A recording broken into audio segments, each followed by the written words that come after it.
Um, so last time we stopped here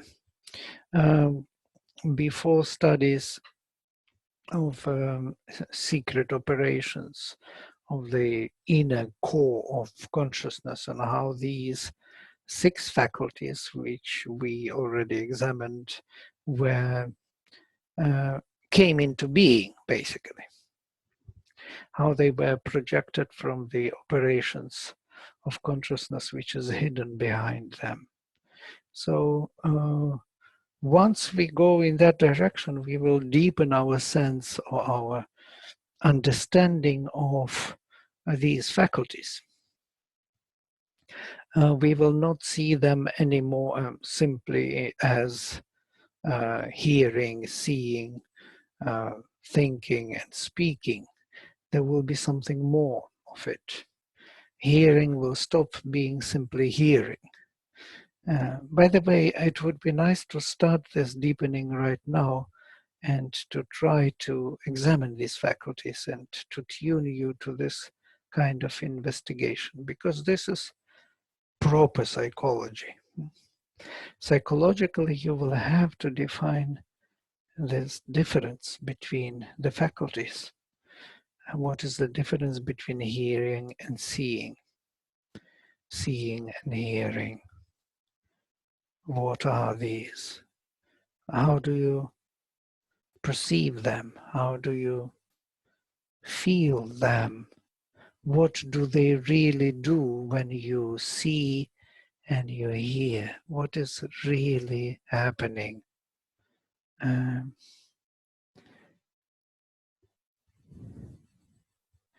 Now you see and you hear, and there are 2 faculties engaged, and there is the third, of course, the sense of life in it. In my view, after studying these faculties deeper from the perspective of Sri Aurobindo, I come to a completely different perception of these faculties. For me, hearing is no more hearing as we know it. It's not just listening to the sounds. It's rather comprehending, understanding, deepening understanding of what is going on. And seeing is more apprehensive. It is something to come in contact with, to have a focus on, to hold the image of things, and to get this connection with. And this is what it is for me, the seeing. So these 2, I have a session now. I will come late. No, I start then. I started. We shifted the timing shifted. Yes, this is 11 hours class. So it's now 10. I will finish 11:30, yeah. So I'm telling you this, I do not know why. I do not have back connection with you. I don't see you, don't hear you. I speak to the screen of my computer, and basically there is a total silence in it. But I presume it reaches you, and it's okay, but we can really hear you. Yeah, it's okay for you, but I don't have back connection. Yeah. So to say. Sorry that we cannot have a better connection. Yeah, no. I mean back the connection back, yeah. And which is important for hearing. If I don't hear, it's like you. When I'm speaking now, telling you what hearing is, and this is exactly this. This is the comprehending of what is going on, comprehending. And the comprehension is not going on in my case now. I will be talking from my side what I know about the faculties. It will be one-sided lecture-like presentation, like you have them in the universities. When teacher comes with conspects, tells you what he has to tell you because it is his plan, and this is the end of the story.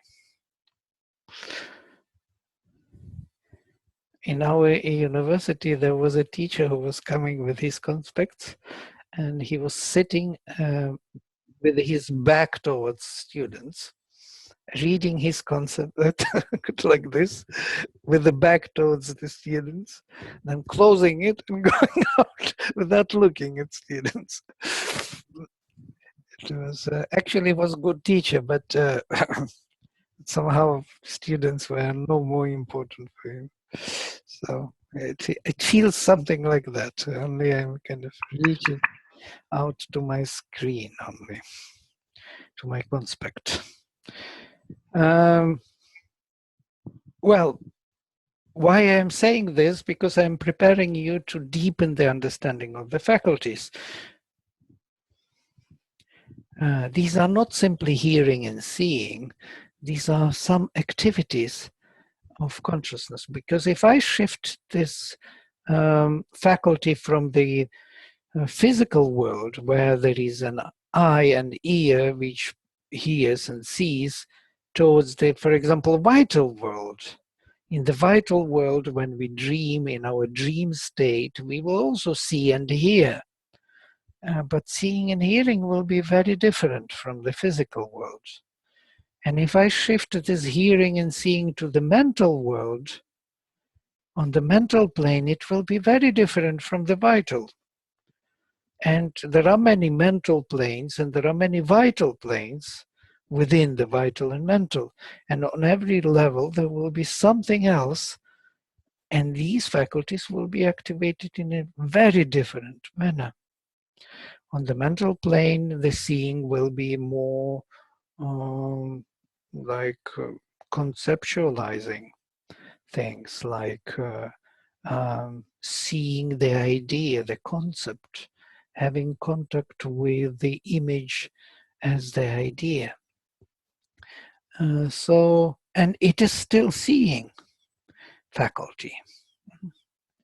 And hearing will be more like comprehending, understanding the meaning of it, of the idea. Vladimir, Yes. can you give an example of something and tell how it will be different on the different levels? Yes. Yes, please tell me. You want to tell me how it will be on the different levels? No, she's asking for an example. Well, this is what I'm giving. I'm just giving an example of this, how it will be on different levels. That on the mental level, the seeing will be the conceptualizing. When you see the concept, you see the idea, you see the image of things as an idea, as symbolic seeing. It's a mental seeing. Whereas on the vital, it will be more seeing the energy, the event, the something connected to the vital creation or being, or your exchange of energy and so on. There will be also seeing the contact, but very different. It will be more perceptive than conceptualizing. The perception and conception are two different movements which will determine seeing on the mental and vital plane. On the vital plane, there will be no conceptualizing. There will be more the contact with the image of energetic exchange of energy, or living being, living creatures, which can be very symbolic, but for that we need mind to see. So the mental seeing will be different from the vital and physical.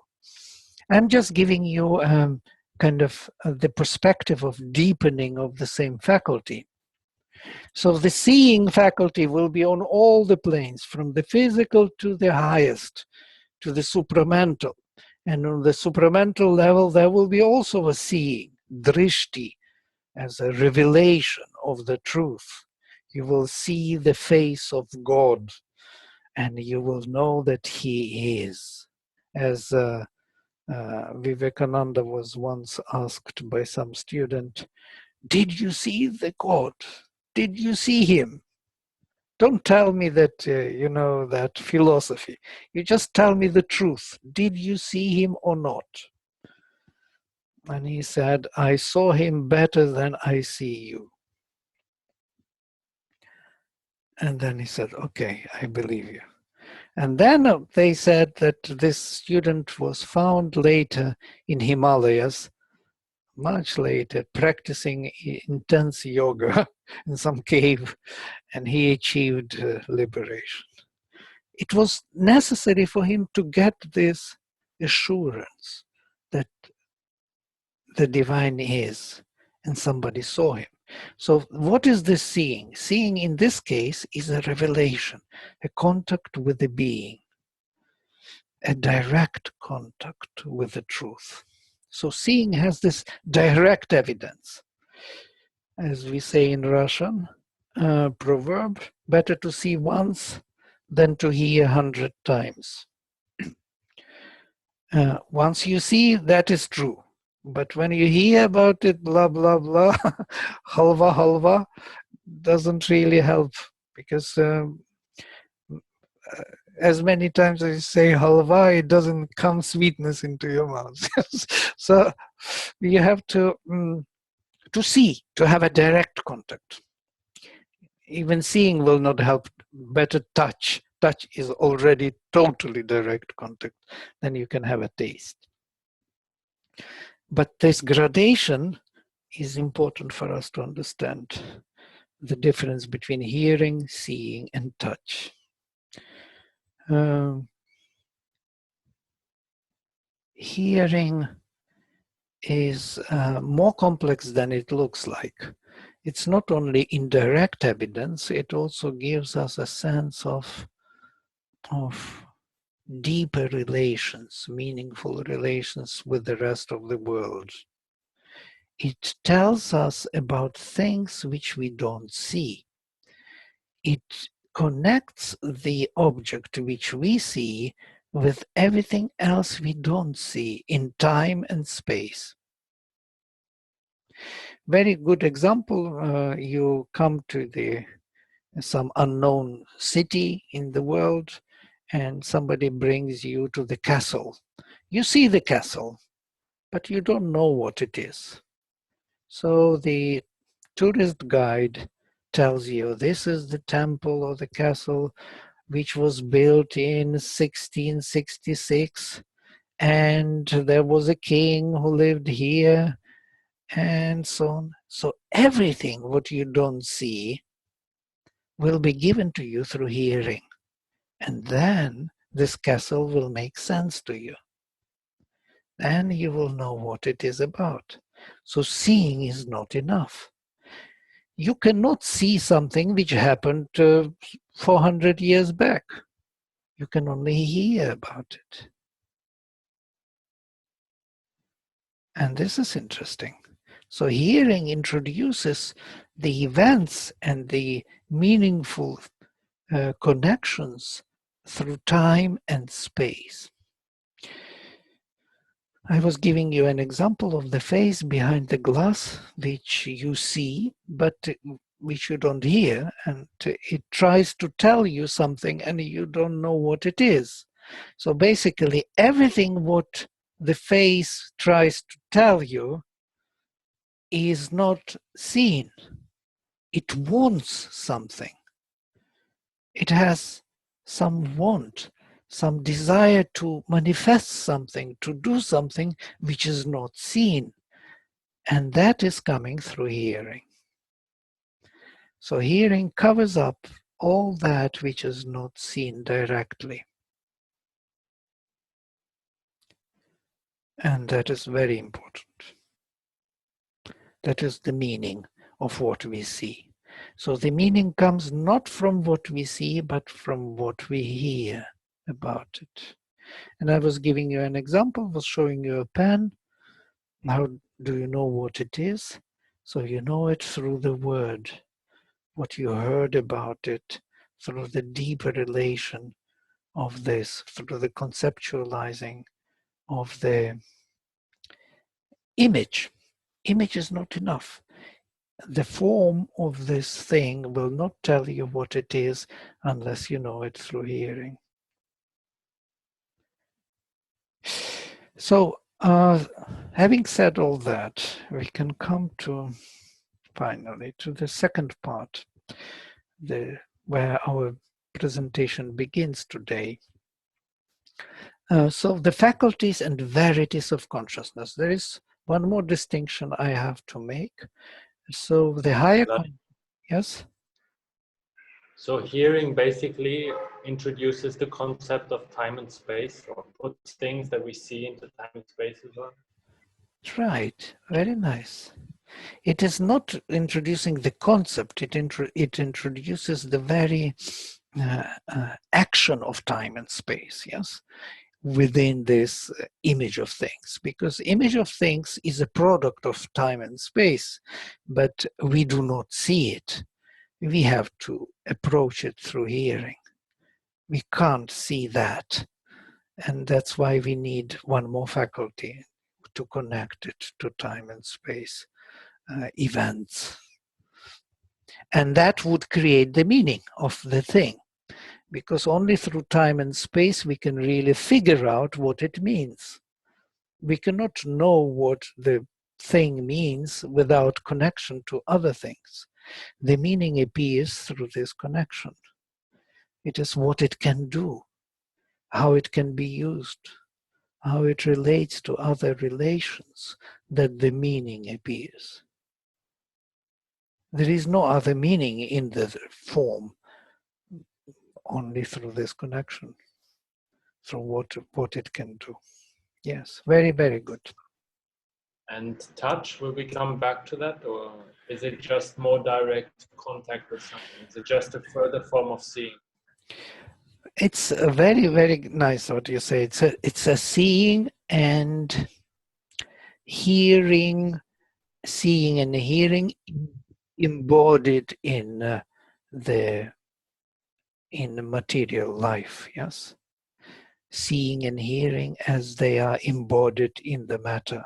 So you have a perception of thing, and you touch the thing, and what you can gather from it, you gather from it the form, the seeing, you can start to see, and you gather from it the meaning of it, how it relates to other things once you know what it is.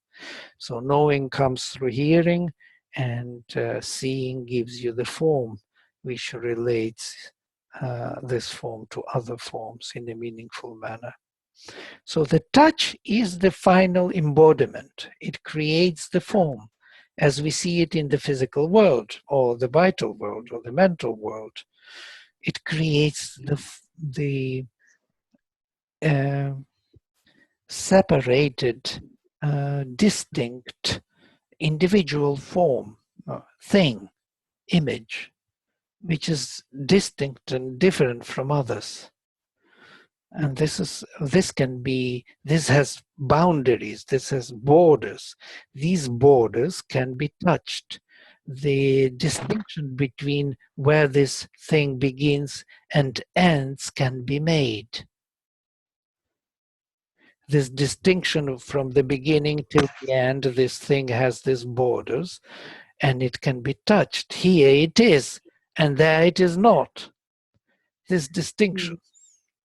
And this distinction comes also from seeing, but also the seeing is embodied in the form. I'm here sitting, this is me, and this is already chair, and this is already computer. You can touch it.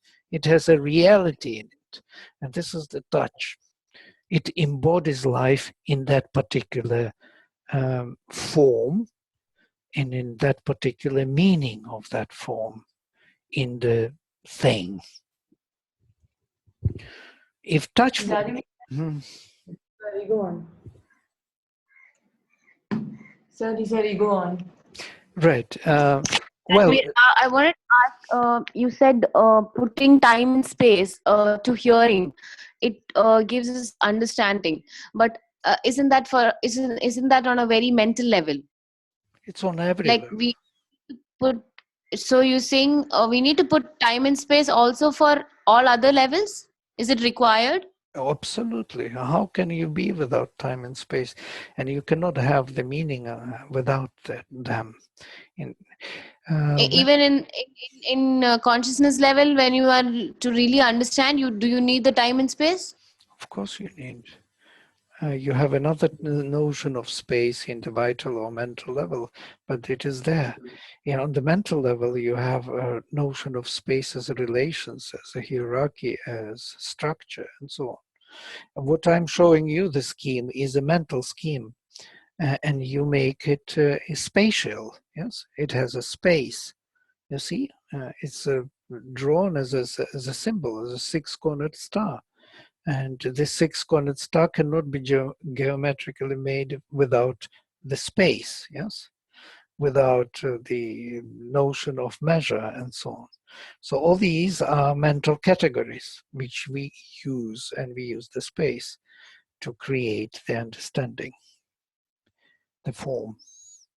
Of course, we don't have anything else. We have time and space, and within them we operate. Within them we make shapes. Within them we make these distinct individual creations, things, images, which we can distinguish from other images, and that is touch. Somewhere Sri Aurobindo says very beautifully, 1 second, here it will be. Sri Aurobindo says, I'm quoting him, for the truth consciousness, there are corresponding faculties. Truth consciousness, it's supramental consciousness, the highest. Drishti, Shruti, and Viveka. The direct vision of the truth, the direct hearing of its word or self-expression, the direct understanding of the meaning of it, and the direct discrimination of the right. This discrimination of what that is it and that is that is coming from this faculty which later will be embodied in our body as touch. When I touch this, oh, this is sharp, oh, this is hard, oh, this is soft. So what does it mean, soft? Soft means that it is, and my already comprehension and seeing coming to help me, it can be a cushion. I touch it, oh, this is a cushion, really. So I got it through touch. I can close my eyes, close my ears, but I will get it through touch. I will come to it, I will start seeing it. Yes, Navni. Navni, you were saying something? It's still moving. No? Yeah, this one found out. Right. Okay. And you know that there are three major accesses to reality, and it is known in the psychology through hearing, seeing, and touch. Yes. The only three. Sri Aurobindo says there are only three. There is no more. There is no taste or smell, though they are there in Sankhya, but taste and smell are already products of these three major ones, of hearing, touch, and seeing.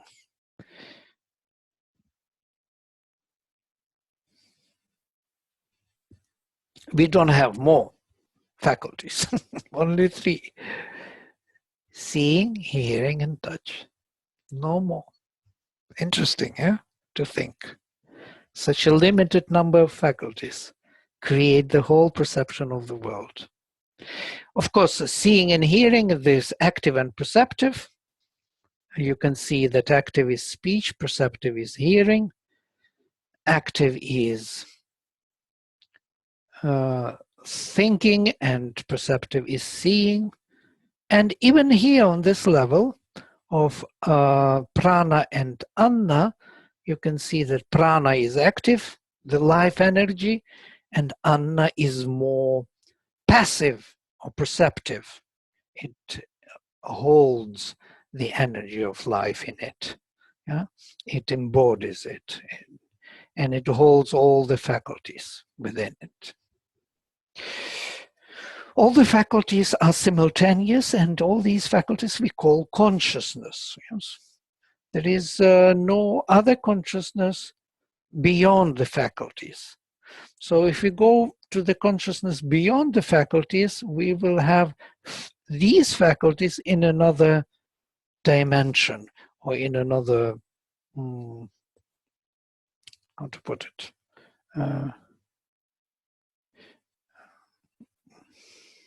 in a deeper, more unrecognizable character. They will act a bit different, and that difference we today have to examine. I would like to go on and to show you these faculties on the higher level. So these faculties, as known to us, hearing, seeing, they were kind of projected from the deepest, deeper actions or operations of consciousness. Sri Aurobindo calls them secret operations. But before going to that, I want to mention something which is very important, the distinction between faculties and verities. So there are two different approaches to the studies of consciousness. One is about the faculties, and these faculties, which we just mentioned, can be studied on the transcendental, universal, and individual levels of consciousness. We will move now to the universal and transcendental with you from our individual perception. But there can be also the other approach, is about the soul and its influence through these faculties on the world. The soul, or the psychic being, which is involved in the process of evolution, trying to emerge and to guide all the other members of consciousness, these faculties, is called Antaratmano Chaitya Purusha, the psychic being. It is using all the members of consciousness, these faculties, to express itself and to build up a passage through them to the surface of consciousness, to our adhibhuta level, to our physical life, where it should bring its influence and light.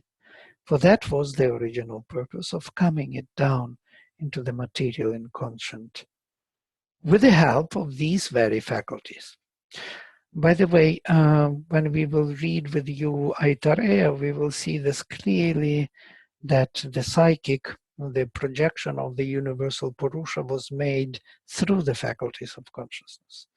And they kind of rebuild the Purusha's presence in the individual through the evolutionary process. So they found better and better embodiment, better and better body for themselves. So when they came to the human beings, to the body of man, they were satisfied, but because now they could express that universal Purusha. So the faculties are universal, and they express universal Purusha in our individual frame. We all operate by universal consciousness in this individual frame. But what happened, that they projected the universal Purusha here in the individual frame, that the psychic started to form itself and become that psychic being, the soul within us, that which reincarnates. So we can study these faculties and we can study the soul which reincarnates. So the approach to the soul is very different from the faculties. So the faculties are rather the technology. Yeah? It's a technical approach to consciousness, whereas the soul is something different. It is a consciousness per se. Yeah? It's Purusha. And in that sense, for example, if I take such examples like such examples as, for example, sincerity, humility, courage, where are these? They don't, we cannot find them in the faculties of seeing, hearing. Where is sincerity here? Or humility, or courage, or goodness, or generosity? What are these? Or receptivity. Receptivity. All these faculties are receptive, but the depth, the quality of receptivity does not belong to them. It belongs to the soul, which is using them. The courage, the goodness, the sincerity. My word can be sincere. My thought can be more sincere, less sincere. And that sincerity is the quality of the soul. So it cannot be put everything into the qualities, into the faculties. There must be qualities of these faculties which belong to some other center, and that is the soul. So here, because of that, I say that there are two approaches to the faculties and verities. Verities are these eternal dharmas of the soul, as Sri Aurobindo says. We will come to this more in detail at the end of the presentation. It will be the end of our presentation. Now we will come to these faculties of consciousness on the higher level. As I already mentioned, Adhyatma epistemology has two major approaches: the operations of consciousness and the verities of the psychic being. Now we come to the faculties. There are secret operations in us, in our subconscious and superconscious selves, which precede this action. But of these we are not aware in our surface being, and therefore, for us, they do not exist. If we knew of them, our whole conscious functioning would be changed.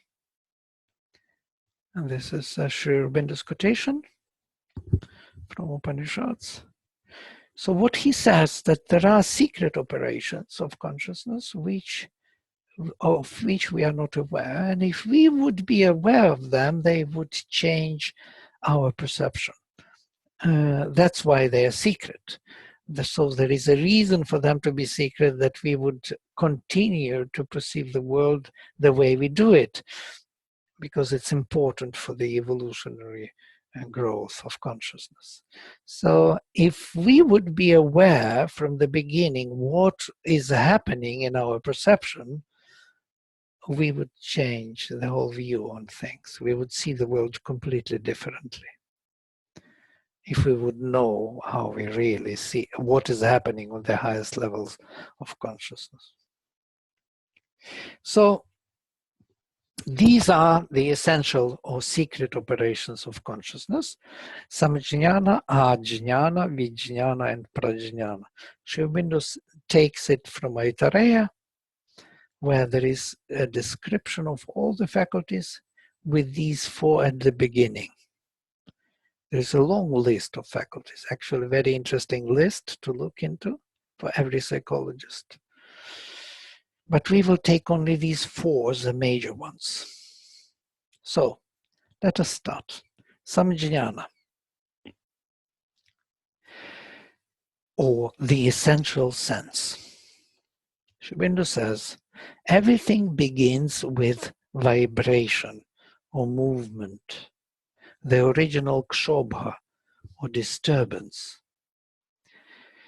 If there is no movement of the conscious being, it can only know its own pure static existence. It's quite clear, yes? If there is nothing moving, then the being knows itself only as statically, without change.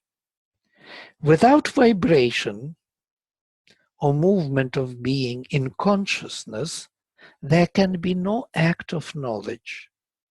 If there is no movement in consciousness, knowledge is not possible. Nothing can be known.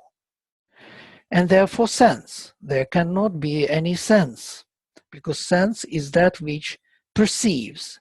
Sense is this faculty which approaches the image or the being and gives us the sense of it.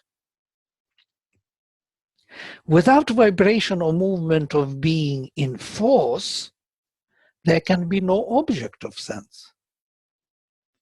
If consciousness doesn't move and doesn't create this image, then the object, the image, cannot be there. It's quite clear that the consciousness force creates the object and the sense of this object. The sense and the object of sense. The consciousness and the force. Movement of conscious being as knowledge, becoming sensible of itself, as a movement of force. In other words, the knowledge separating itself from its own working to watch that and to take it into itself again by feeling. This is the basis of universal samajnana. This is true both for our internal and external operations. I think this is the very best definition of consciousness. There is nothing better than this. It's exactly what it happens, and we are not aware of it. We don't see it in this way. So movement of conscious being as knowledge, becoming sensible of itself as movement of force. In other words, knowledge separating itself from its own working, to watch that working and to take it into itself again anew, as if it never knew what it was, though it created it. And that is the sense, the universal, the essential sense. It is how consciousness operates. And that actually explains a lot, because it tells us why all things are, conscious. How all things know how to be these things. It's a very strange thing. Did you ever think about it? Have you ever thought about it, that we could, that all things know how to be? So the tree knows how to be perfectly. The sun knows how to rise. The chair knows how to hold my body. The computer knows how to act properly and to create this particular work which it has to do. How everything knows. How the stable knows how to hold this glass.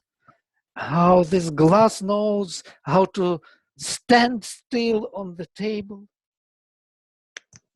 Vladimir, did knowledge know that it was knowledge before it separated itself?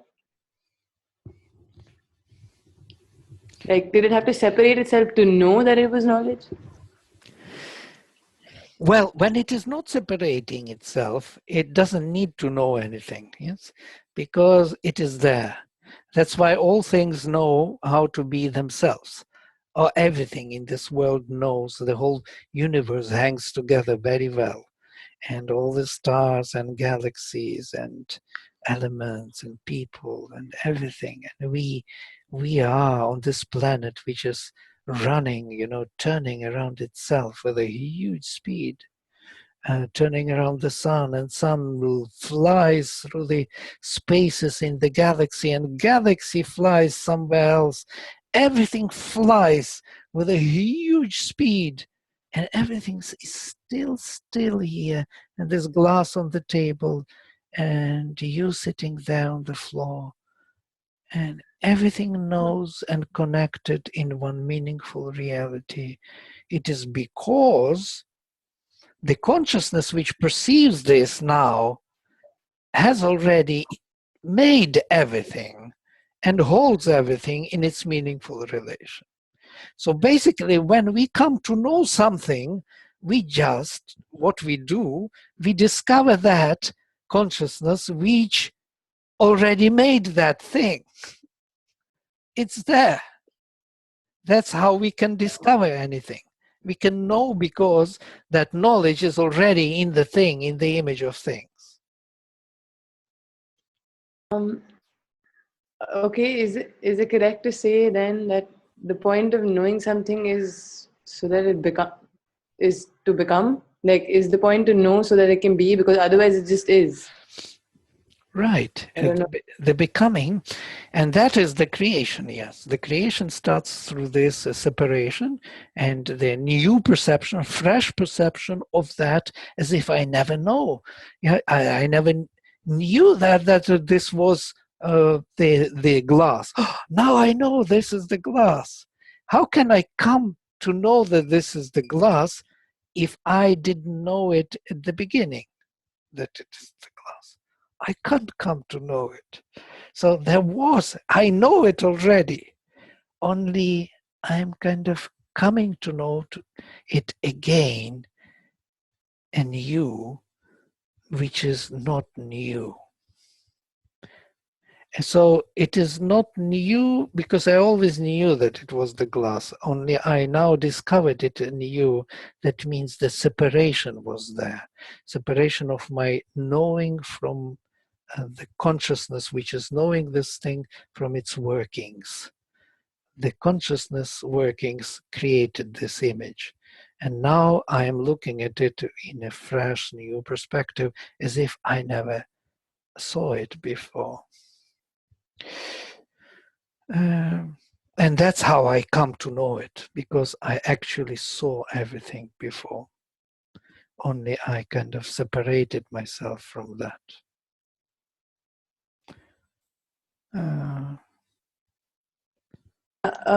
So if there was no physical manifestation, would there be no need for knowledge? No, right.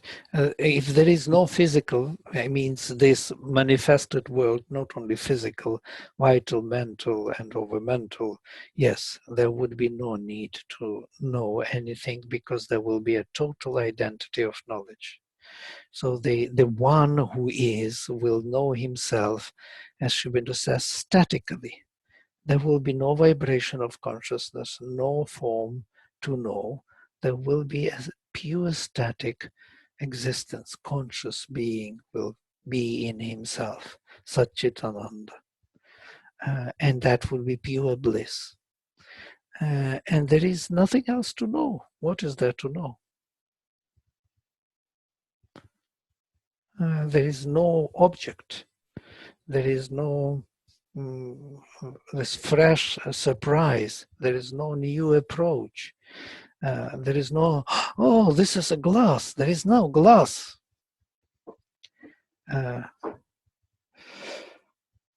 So all these objects came into being because of this separation. Separation of consciousness from its own workings in order to know itself anew, to feel it. And this is feeling. Feeling is inbringing of the image of things into oneself in order to identify oneself with it. This is a knowledge by identity. So I am already identified with glass, only I do not know it. So I identified myself again with the glass, and now I know it.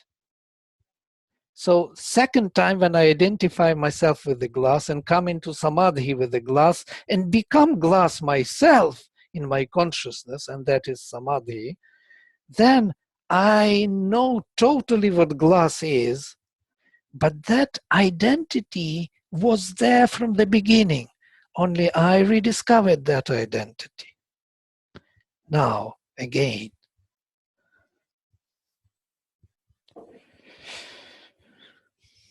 All right. So this is samjnana. It is actually one of the best definitions of consciousness. Samjnana. By the way, samjnana is conscious. It's exactly the same in Latin. The some consciousness, to say to know, because Sri Aurobindo translates jnana, jna as to realize oneself, to know oneself. So knowing oneself absolutely. So identifying the object of things with oneself. And this is only one operation. There are 4 of them. A very good explanation of this samjnana is in this quotation. Let us read it. I become anger by a vibration of conscious force acting as nervous emotion, and I feel the anger that I have become by another movement of conscious force acting as a light of knowledge. Well, this is the psychological examination, how this works. Yeah, I become anger by a vibration of conscious force acting as nervous emotion, and I feel the anger that I have become by another movement of conscious force acting as a light of knowledge. And I say to myself, I am angry. It is the same consciousness force which does both, but there is a separation which can give me the sense of what is happening. So I am approaching it again and seeing, I am angry. And sometimes when people are angry, they say, no, I am not angry. Though they are very angry. So I am conscious of my body because I have become the body. That the same force of conscious being which has made its form of itself, this presentation of its workings knows it in that form, in that presentation. I can know nothing except what I myself am. If I know others, it is because they are also myself. Because myself has assumed these apparently alien presentations, as well as that which is nearest to my own mental center. All sensation, all action of sense is thus the same in essence, whether external or internal, physical or psychical.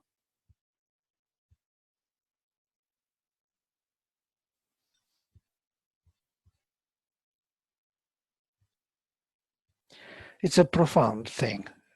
If you really go deep into it and see what it means, you will have a revelation. Vladimir, the vibration that's acting as the nervous emotion, so that, is it conscious or is it just being the anger? It is, you become conscious of it, that means it is conscious. But don't you become conscious by the knowledge? Yes, you become conscious by the knowledge of it. So the one part of you is that, and the other part is knowing what it is. And it is because you identified with yourself, with your, what you know yourself as the body, because you have become this body. You identified yourself with the body. Yeah. And whatever you identify with, you will know. Whatever. So you can identify your consciousness with whatever object. And we know it from Yoga Sutras that it's the only way to know is to identify one's consciousness with the object, whatever it But is. if the knowledge wasn't there, that second force, and if the anger was just a vibration that was acting in you, then and you won't identify with it, then that force by itself, which is just being, that's just being, right? That's not what's leading to the identification. Right, yeah, it's kind of what you want to say in the sense of if we switch off consciousness, yes, and let force act only, yes? Yeah. Yeah, and then we would not know, of course, because, and that is the level of consciousness on the lowest, on the darkest levels of our inconscient, where the consciousness disappears totally and only force remains. There we do not know who we are, and there we cannot really recollect our selves. And this is the very dangerous level, only force remains, yes, without Yeah. light of knowledge, right? So in our case, with human beings, this force is a conscious force. Yeah, it's always conscious. Animals also know many things. They know what is happening to them. They recognize the state. They do not say it. They do not verbalize it, but they recognize what is good and what is bad, what is pleasant and what is unpleasant. And they go for pleasant and not unpleasant, and that is consciousness. Okay. Right. It's always good to have questions because there is always a new perspective emerging, unexpected. Okay, this is a beautiful, I would recommend you to read it once again, not once, many times. This would explain to you how consciousness operates. Now, samjnana, definition of samjnana. Samjnana is the contact of consciousness with an image of things by which there is a sensible possession of it in its substance. If prajnana can be described as the outgoing of apprehensive consciousness to possess its object in conscious energy, to know it, samjnana can be described as inbringing movement of apprehensive consciousness, which draws the object placed before it back to itself, so as to possess it in conscious substance, to feel it.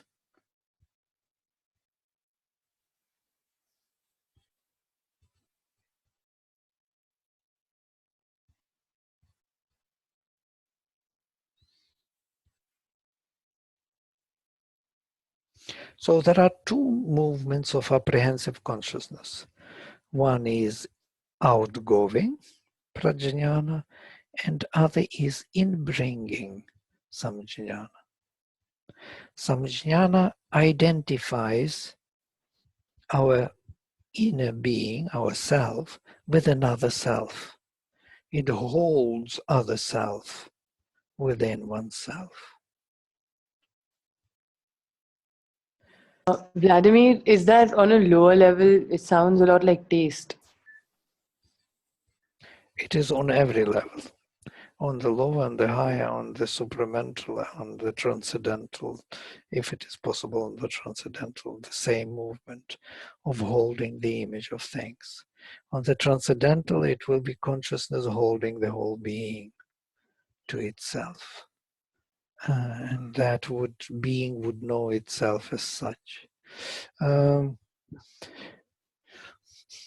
But prajnana is interesting. It's outgoing. There is an image of things outside which we have to go out to know. So prajnana is determining the glass as glass, not as myself. To feel the glass, I have to bring it into my consciousness, to hold it. I would feel it. But to know it as such, as to possess its object in conscious energy, to know it, I have to go out. To apprehend its own independent objective being, existence. So simultaneously, when I see this glass, hold this glass, two things happen. One, I have to hold it for myself, which means I have to sense it, to perceive it. That is samjnana. And at the same time, I have to realize that this object is something separate from myself. It has its own self. Otherwise, this identification would not be even possible. If I don't recognize that this object is separate from myself, I would not be able to identify it with myself and to know it as such. So these simultaneous operations of samjnana and prajnana, of inbringing and outgoing, are happening simultaneously. Is it clear? No, it must be clear. It's very logic in a way. Yeah, it's clear. So prajnana is the consciousness which holds an image of things before it, as we hold before ourselves a glass, as an object with which it has to enter into relations and to possess by apprehension and analytic and synthetic cognition. Analyzing. Analyzing. It has this and it has that, and this shape and that form and that hardness and that transparent, not very transparent. And so this is what it is doing. It is learning about it as such, not as I take it into myself, but as a separate being, cognizing it in its independent features from myself. So these are two apprehensive movements. Apprehensive means that we have a contact with the thing, with the self, and we apprehend it. We do not yet comprehend it. We do not understand it yet, but we have already contact with the self. We sense the availability of the self, but we don't cognize yet the meaning of it. The meaning of it will come with other two comprehensive faculties. I skip this for now. So there are two more comprehensive faculties at the same time. Vijnana is the original comprehensive consciousness which holds an image of things in its essence, totality, and parts and properties. It is the original, spontaneous, true, and complete view on it, of it, which belongs properly to the supermind, and of which mind has only a shadow in the highest operations of the comprehensive intellect. So it comprehends. What does it comprehend when I hold the glass? First of all, I hold the glass by samjnana in my focus of my consciousness. I come out with my apprehensive movement and perceive it as such, with all its whatever it is. And then I comprehend that this glass is made of sand. And I comprehend that this glass relates to all other beings in this world. It can hold water or liquids and help me to drink. This glass was made specially for drinking. I don't see it, but I know it. I am comprehending it through Vijnana. Vijnana allows me to connect this glass with the whole world in meaningful relations. It allows me to put this glass on the table. It allows me to pour water into it and drink it. It allows to understand how this image relates to everything else in meaningful, comprehensive cognition relations. In meaningful relations, I can comprehend it. I can understand it. I know it. I understand it now. I can put it aside and understanding will stay with me. I don't need the image of things anymore. I have an understanding of it. This is Vijnana. There is one more faculty, which is important. Ajnana, the last one. Ajnana is the operation by which consciousness dwells on an image of things, so as to govern and to possess it in power.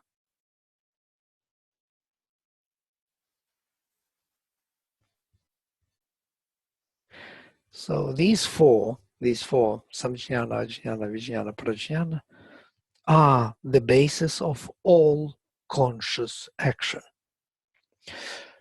Now, what is this ajnana into this glass? So samjnana holds it for me as an image that I'm concentrated, focused upon. Prajnana tells me that this glass has its own identity, its own self. Vijnana relates all this glass with everything else in the world in meaningful relations. I understand what it does and what it doesn't do and why.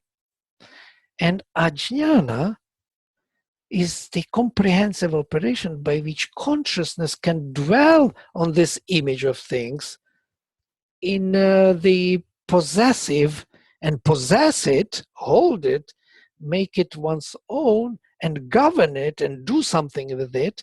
I can take this glass and smash it on the floor, and because of ajnana, I can use it, utilize it as I find fit. And I can do something to it. I can violate its own self-identity if I want to, because I have my own comprehension of it, and I can intrude into its privacy or into itself and destroy it, or create it, or enlarge it, or do something with it. So I can govern it in power. That's it. Only four. It's a profound knowledge, guys, and it is really nobody, as to my knowledge, nobody did this kind of analysis. Only Sri Aurobindo. Now, why these four are important to us? Because these four, two comprehensive and two apprehensive operations of consciousness, which happen simultaneously. If I take this glass and see it, the four operations are already in place. First of all, I couldn't take it by my hand and bring it to me if ajnana would be not there, and I couldn't find it, and because prajnana would not be there, I could not hold it and concentrate on it without samjnana activated and could not understand what it is without vijnana being present all the time. So they are all simultaneously present. But why they are important for us in the studies of faculties, that these four actually recreate those known to us as seeing, hearing, speaking, and thinking. And here I come to these comparisons. Samjnana is an apprehensive knowing by becoming one with the object of knowing, or by making it part of oneself, can be identified with the major faculty of subjective self-knowing. I subjectively bring the self or other self into myself, identify other self with myself and feel it. And this self-identity is known later to us as the mind faculty. And Sri Aurobindo describes very beautifully the mind as the major faculty of the mind is to concentrate and to hold the image of things. It is only by identifying with the image of things that one can actually know it. It is apprehensive because it appropriates the image of things into oneself. It makes an objective image a part of the subjective self, and by that knows it. It is based on the essential sense operating through knowledge by identity. Prajnana is an apprehensive knowing by dwelling on the image of things bit by bit through analytic and synthetic cognition, recognizing it as such. It can be identified with the objective self-knowing, seeing, objective seeing thing, recognizing the self as such. The discrimination, drishti. Also, drishti, interesting word. It is etymologically, drishti is kind of cutting, distinguishing, shaping, cutting into pieces, piece by piece. Pieces are recognized as different. Differences are recognized. So distinguishing the elements in the image of things. It is apprehensive because it deals with these elements and knows them as such, as if objectively, not as oneself, but as other self. So these are two apprehensive movements. One is inbringing, and that is mind, and outgoing, that is sight, seeing and mind. Ajnana is a comprehensive movement of consciousness expressed by the power of the self to rule or to command over the image of things. The logos, the will, is expressed by the self and can be identified as the essential characteristic of the word Vaj. It is comprehensive because it expresses the subjective self. It expresses me in my knowing of things. If I don't know it well, I can drop it and break it. But if I know it well, I can use it well. And this usage, this power which I will apply to it, is my self-expression, comprehensive self-expression, word, will, logos, creative force. Vijnana, a comprehensive simultaneous knowing of all the parts in their relations and essence, supramental, subjective, and comprehensive knowledge, can be identified as the essential characteristics of Shruti, all including an all-pervading presence of the spirit, hearing. That's what we were talking about, hearing today. It is comprehensive because it holds the image of things in relation to all other images in the subjective way, knowing their essential oneness.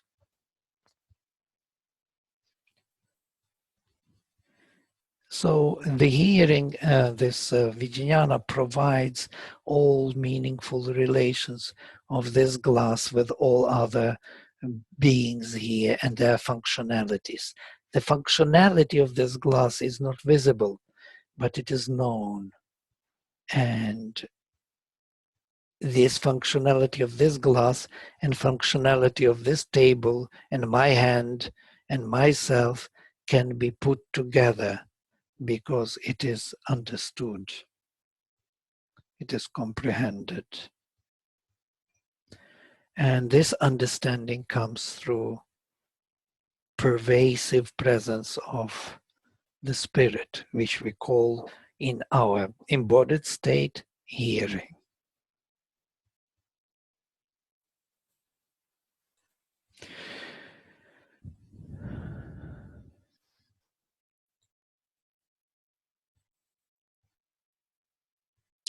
Maybe I will take on verities next time.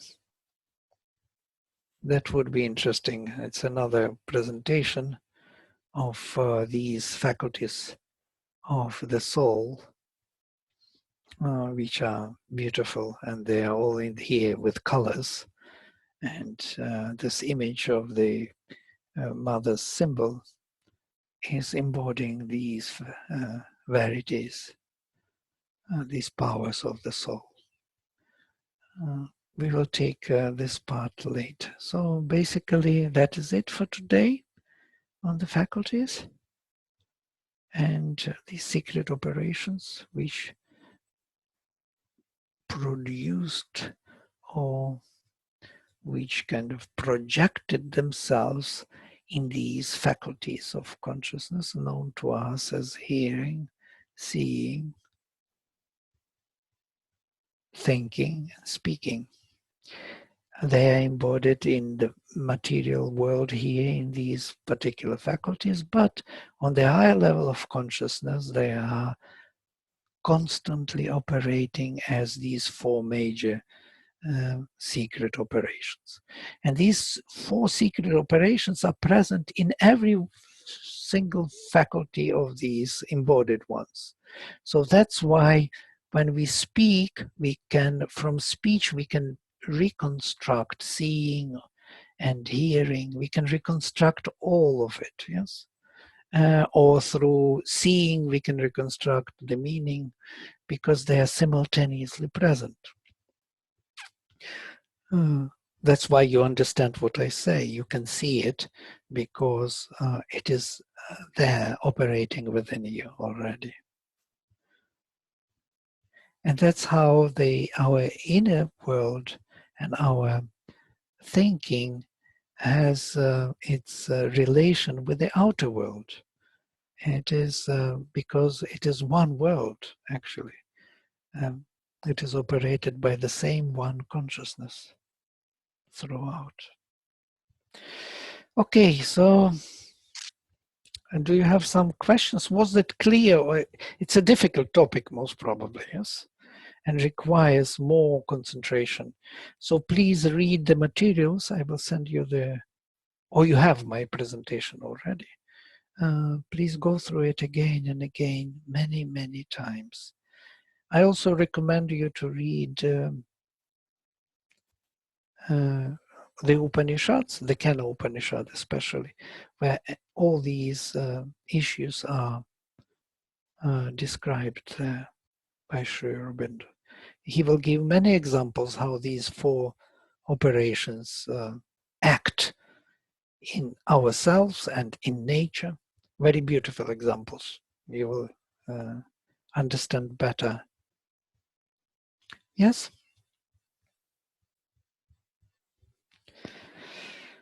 Yes, thank you. Thank you very much. Okay. So next time we will take verities and finish this presentation and we'll start something else.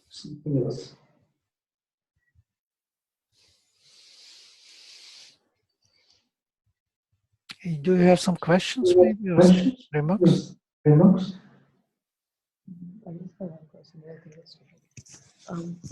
I just have one question. Does all action stem from ajnana? Actions, yes. Yes. Right. And that's why they say that the word creates the world. Because it is Sorry? the world creates the world.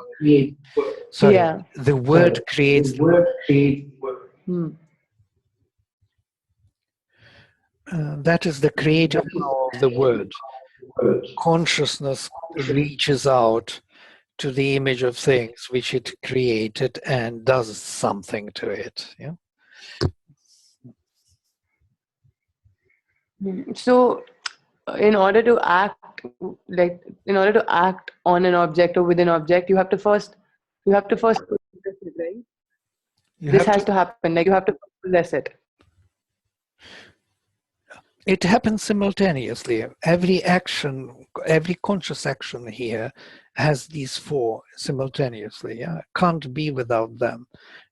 We cannot approach anything unless we know what it is and how it is and how it relates to everything else, and that is separate from us and that is also with us, and that we can do something with it. Yeah, and we already do it. I already do it without even thinking. That means I already know it. So it happens. And these are secret and simultaneous operations which are taking place in every conscious action or perception. And what I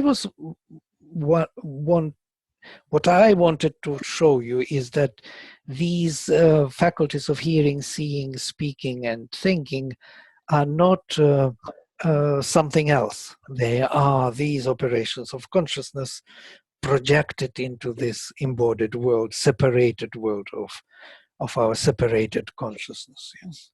And they are known to us through these. They kind of embody themselves in them. Of course, they are simultaneous, so every one of these faculties would have these four operations within them, but with certain domination of one of them.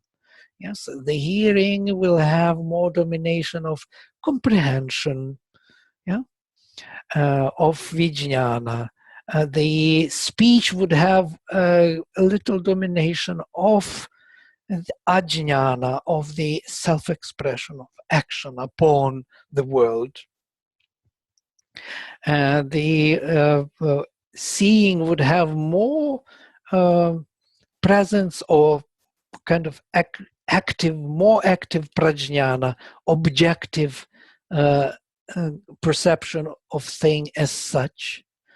And manas would have more subjective or objective apprehensive inbringing to identify our subject with the object. This is what I wanted to say, that these four Brahma Chatushpad, which we know as Manas, Chakshush, Shrotram, and Vak, are not coming from elsewhere, but from these secret operations. They are them. Yeah, it's clear. And where does taste fall into this? Yeah. Yes, where is that? This is a good question, by the way, and very difficult to answer.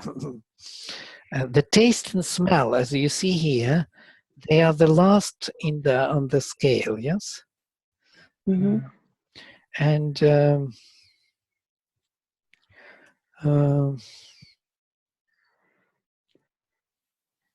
these two.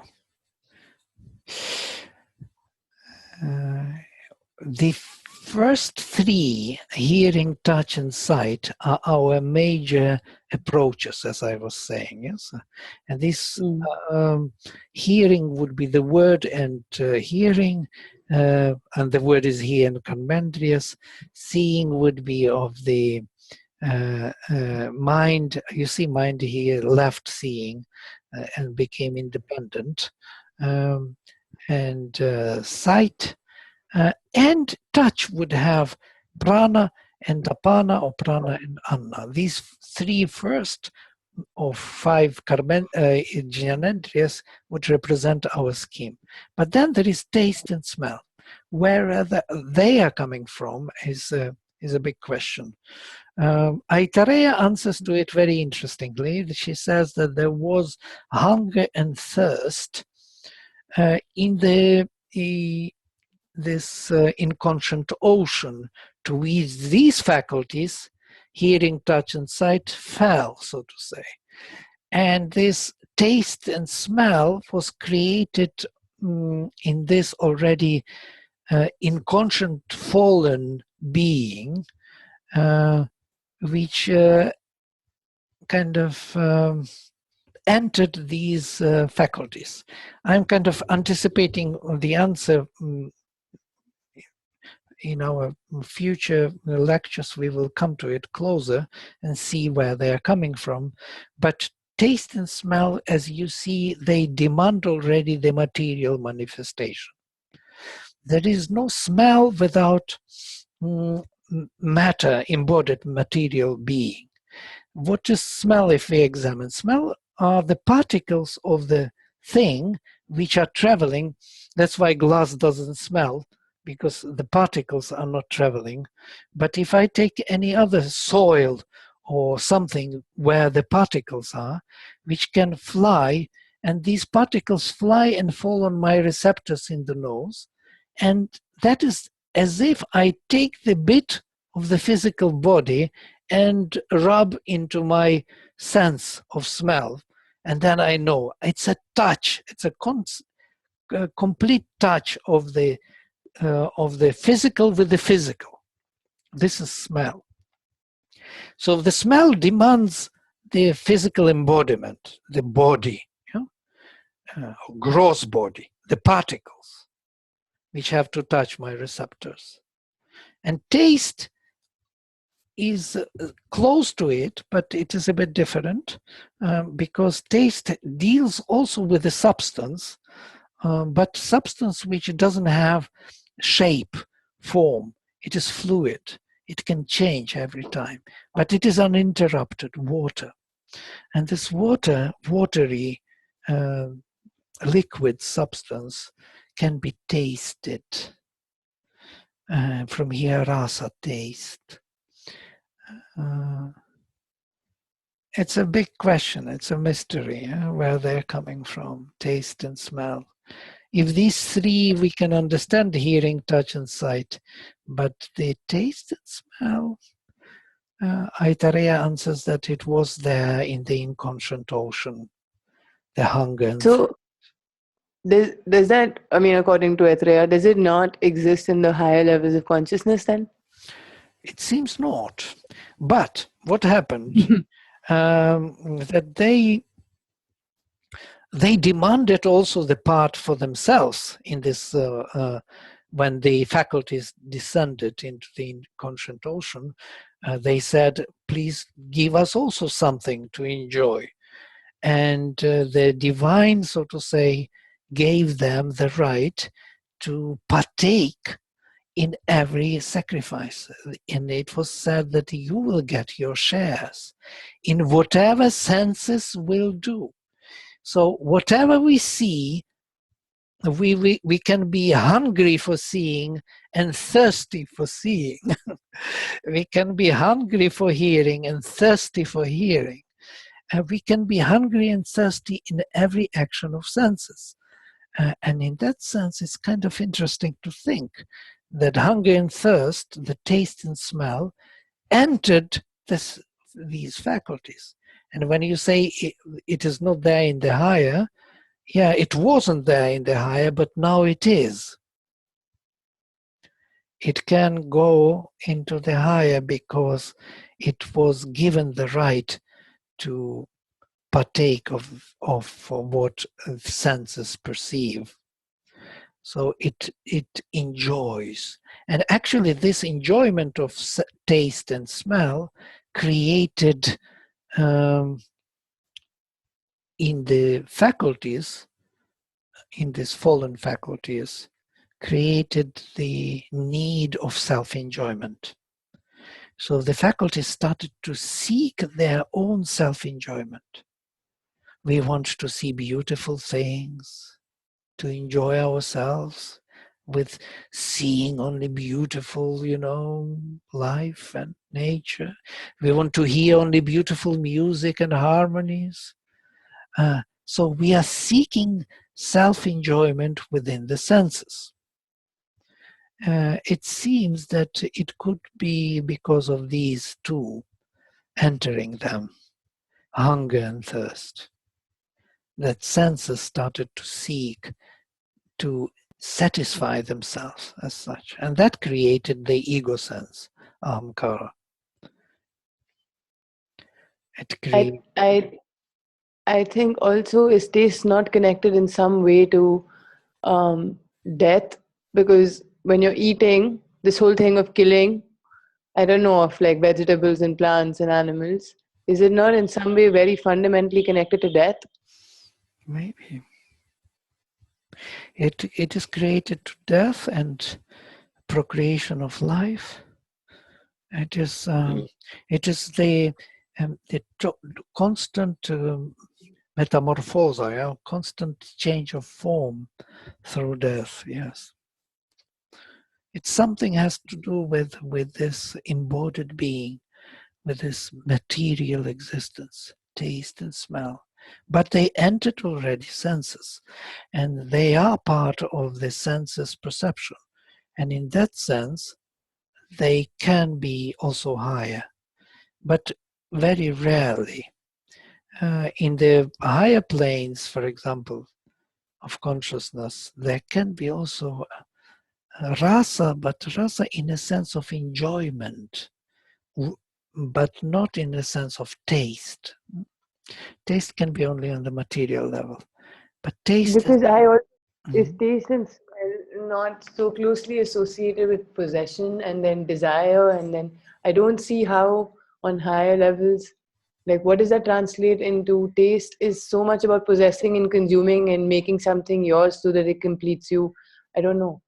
You're right. You're absolutely right.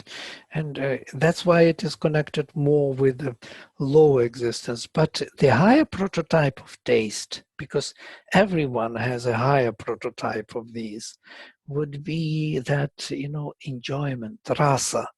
Rasa as the ananda of things, Yeah. and soma rasa, that kind of ambrosia, immortality in things can be enjoyed. So the higher prototype is there, definitely. Yeah. And also, Vladimir, where does reproduction fall in? Does it fall in somewhere here, or is it just? Yes, reproduction, taste, and reproduction, and soma and semen are very closely related, because soma will be that essential thing which will, hold to the immortality. Soma is immortality, amrita, yes? This amrita is that existence. That's why reproduction is taking place. All, nature, which is organic, of organic matter, is reproducing itself, starting from plants, from bacteria, from cells. One cell becomes two. And why and how? It's kind of interesting question, because there is a spirit in it and it wants to endure in matter. So it cannot endure in one form because of certain impossibilities now, but it can endure by reproducing itself. So it will reproduce and evolve and develop in this sense. So reproduction and And this rasa, amrita, are closely related. Yeah, okay. Right. So are there any more questions?